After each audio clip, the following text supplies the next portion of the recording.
Hi everybody, thanks for stopping back at the Cranberry Cornstalk YouTube channel. Today I'm going to show you some of the paintings that I did for, I'm not sure yet whether I'll make a greeting card out of it, or I'm sure I'll get a wall hanging out of it to sell on our site as well. But I'm going to show you how I did that and show you some of the things we have been up to this week. I wanted to show you really quickly what the weather is like here. We did get some snow here. Here's a view from the studio window. There's our shot from Pennsylvania. It's snowing a little bit now. You can see it snowing. Oh, the winter woes of January in Pennsylvania. But we've been pretty lucky. We haven't got a lot of snow. It won't let me flip the screen while I'm videoing for some reason. But anyway, that's what we've got here in Pennsylvania today. Today, the video is going to be about a toll painting folk art that I've done. It's in acrylics. Just a piece of that, also some different things that we've done through the week for the shop. If you like our channel and we've earned your subscription, please hit like, share, and subscribe to our channel. Make sure to hit the bell, and when you hit the bell, click all. That way you'll get a notification every time we release a video. There's nothing you have to do, just watch them at your earliest convenience, and that helps support our channel. Also, if you like primitive decor, check us out on the website at thecranberrycornstalk.com. We also have an Etsy site as well, so look up the shop name, the Cranberry Cornstalk Company, on Etsy. And is there anything else? Oh, just to let you know, we do wholesale. I keep getting people ask, so I'm just going to let you know, yes, we are doing wholesale. So if you are a gift shop or wholesale purchaser, or minimum purchase order, and all the information is via request email. So send us an email. It's on the websites, both websites as well. Anything you see on the website is offered at wholesale. All right, thanks guys. With that being said, let's get started.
So we spent the week here making some soap. We did sell quite a bit of soap this week as well, and it makes me nervous because if you've ever made soap, it takes 4 weeks to cure. So my storage is getting low, which is a good thing, but it does make, if you're like me and you have a home-based business and you make your own items, it gets a little stressful when you start running low on inventory.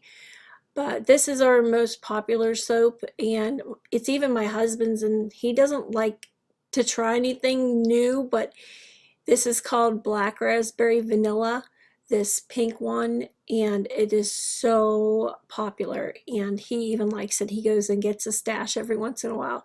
So that's the one I'm cutting right now. I've had people, there's the gel phase. I'm just showing you it's going through its gel phase. I just think it's so fascinating soap. It fascinates me. I absolutely love it.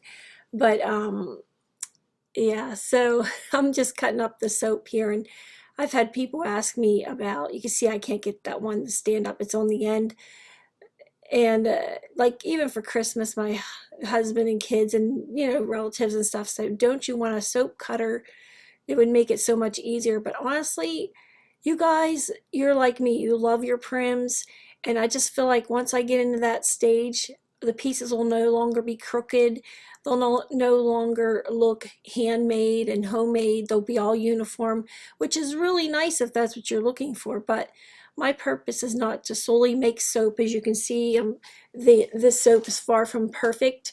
I laugh to myself though, because the soap is not an artisan soap, which I'm very much an artist, but it is luxury soap, which is comical when you think of luxury soap in a primitive setting. But I like my good soap, and it's made with wonderful, wonderful ingredients for your skin. My skin is really sensitive, so I absolutely love this even for myself. But the luxury soaps, from what I understand and gather, is luxury soap is when the ingredients are a different focus, I guess, a different outcome. And the artisan soaps are absolutely beautiful. They have the icing and all the little embeds on the soap, which is an embed is just a different texture of soap, like icing or a shape, or say a fruit shape or something like that. That's an artisan soap. I just make the luxury soap line with the yummy, yummy ingredients for your skin and the yummy smells that just some of the favorites that we have here. But yeah, I think I'm just going to stick with hand cutting them, because the whole point for me is the primitive, and the decorating, and of course then I like the soap. But yeah, I think I'll stick with hand cutting. But you know, to each his own. I'm not putting it down. I absolutely love to watch all the soap makers out there. I like to watch them slice. That's my favorite part. And you know, as I'm watching this video playback and I'm voicing over it, I can smell the soap right now. That soap right there is, it's called Morning Chores that we have, and it smells like sunshine. That's all I can compare it to. It's more of a citrusy type scent, maybe lemony. I don't know. It's absolutely amazing. It's just too bad they don't have a smell vision so that you can smell the soaps that I'm cutting, but they do come on our site. We do wrap them in primitive brown paper, and we try to keep everything handmade looking and handmade appearance. So if you just want to take the label off and set it in an old rusty soap dish by your sink, or you know, put it beside a wooden bucket, that type of thing, it's really, really adorable, and it'll smell your whole bathroom up. And there's the brown sugar soap. So now we're going to move on to the painting that I did, the folk art snowman / Valentine.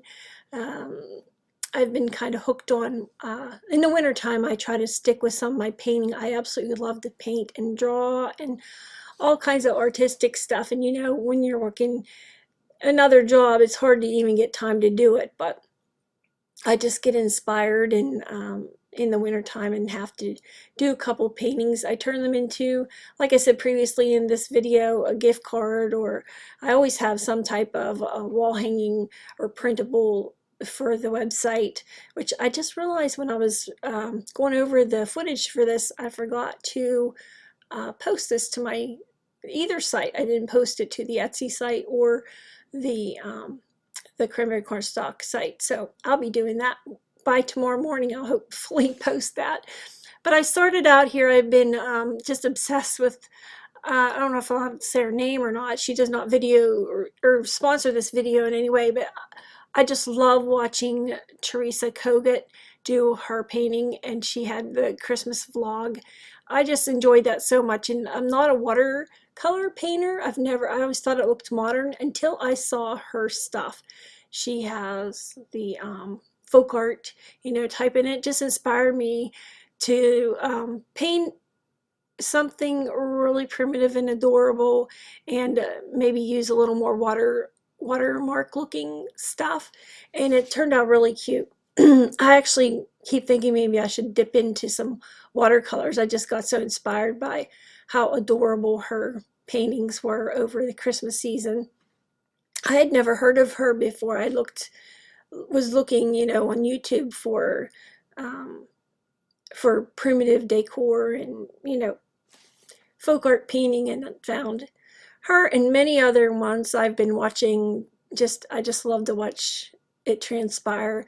You know, the videos that you're painting, they just take actually my speed is 4 times faster than what I actually painted, so I didn't think I'd bore you with 4 times slower video. I'm sure it's hard enough for you people who do not paint but just like to watch the process.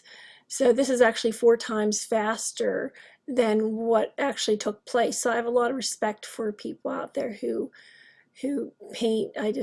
I know how much work goes into it, but it is so much fun and it's so fulfilling when you make greeting cards and things like that. So I just thought I would do more of a watermark looking painting.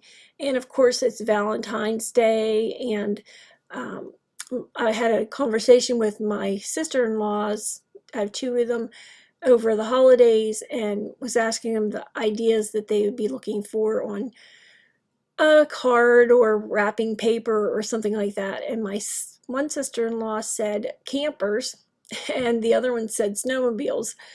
And I got to thinking I could do that somehow primitive. So this is my version of a snowmobile. This is our primitive little snowmobile with no motor on it. It's going to be pushed by this little guy with his not so snow savvy boots, but this little sled is going to be full of bird seed.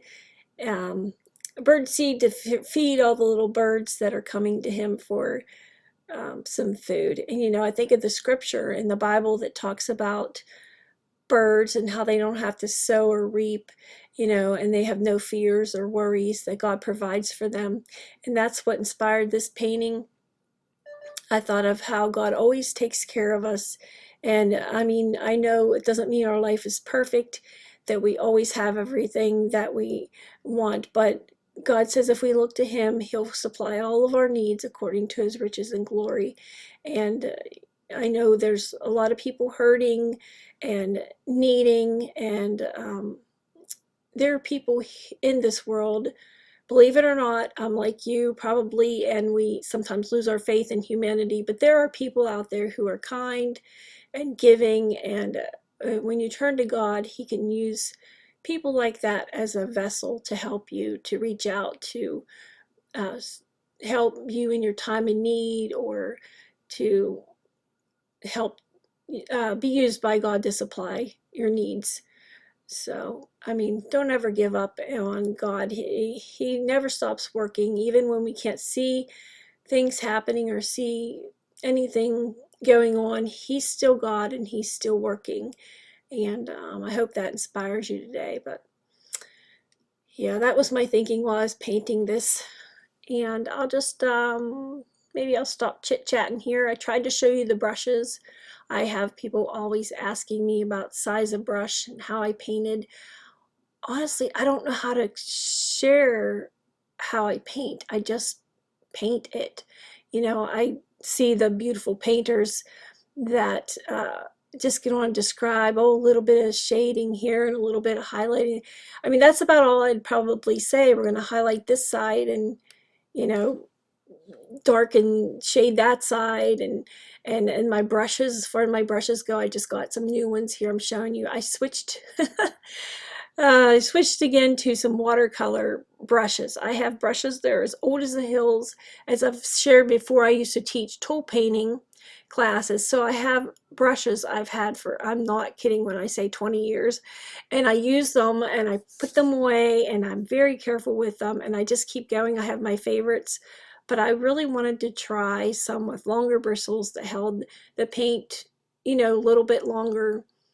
I feel like there's so much work involved in acrylics versus, I mean, I don't know because I've never painted watercolor before, but maybe I'm oversimplifying the process, but it just looked so nice to be able to put lines out around your painting and then fill it in with the watercolor.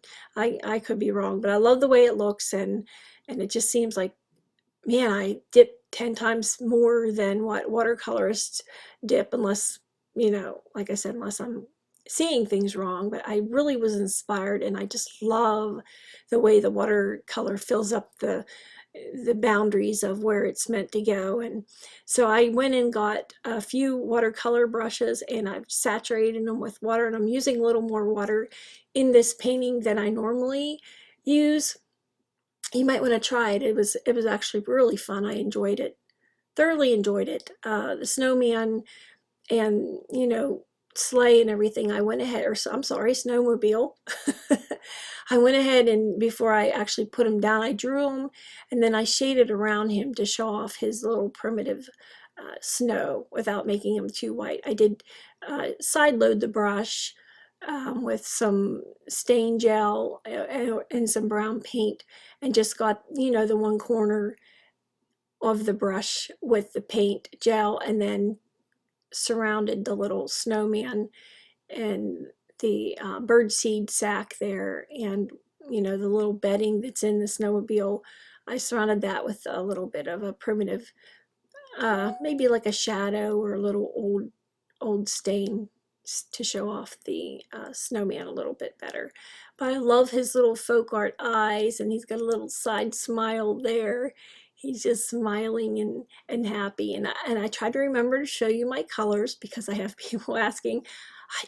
I need to pay more attention. I'm sorry, I'm not a very teachable painter, but I'll try to come through for you guys. I appreciate all your kind words and you guys, your purchases lately from the website and stuff. It just makes me happy. It's not that I'm ever going to get, you know, to be a millionaire off of it. I just love primitive decor, and I just love that people like what I create out of my little brain, and it comes to fruition by creation, and then I throw it on a website and you love it as much as I do. It makes me feel good. I mean, my house isn't big enough to put everything in it, and if you know about creating, and if you're like me, a lot of times when I make something, I don't appreciate it as much as if someone else made it. So maybe that's how you look at things too. But all right, guys, I'm gonna quit jibber jabbering and I'll let you watch the rest of